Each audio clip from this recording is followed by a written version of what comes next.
আসসালামু আলাইকুম বন্ধুরা, আজকে বানাচ্ছি দেখুন চিকেন রেজালা। তো প্রথমে দেখুন এরকম একটা গোটা চিকেন নিয়ে এরকম বড় বড় পিস করে চিকেন নিয়ে হালকা করে মশলা মাখিয়ে নিলাম। তো দেখুন আমি এখানে কী কী মশলা মাখিয়েছি আর বলবো না, লিখে রেখে দিয়েছি। তো চিকেনগুলো প্রথমে হালকা তেলেতে ভালো করে ভেজে নিয়েছিলাম। ভেজে নেওয়ার পর আমি একটা রেজালা বানানোর জন্য সব রকম কাজু বাদাম আর দিয়ে একটা মশলার পেস্ট বানিয়েছিলাম। তারপরে তখন রেজালাটা বানানোর জন্য একটা কড়াইতে তেল দিয়ে পেঁয়াজগুলোকে হালকা ব্রাউন করে ভেজে নিয়েছিলাম। ব্রাউন করে ভাজার পর তাতে দুটো তুলে নিয়েছিলাম, লাস্টকালে দিয়ে দেবো।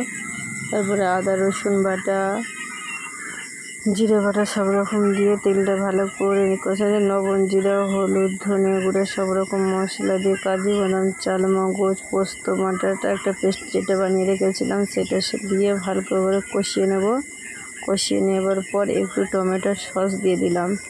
টমেটো সস দেওয়ার পর কষাতে থাকা, তো কষানো যখন তেলটা ছেড়ে আসবে তখন আবার চিকেন ভাজাগুলো যেগুলো তুলে রেখেছিলাম সেগুলো চিকেন ভাজাগুলো দিয়ে দেবো। খানিকক্ষণ 5 মিনিট জাল করে নিলাম। এবার কিছুটা জাল করা দুধ আমি আগে থেকে জাল করে নিয়েছিলাম, জাল করা দুধটা দিয়ে দেবেন।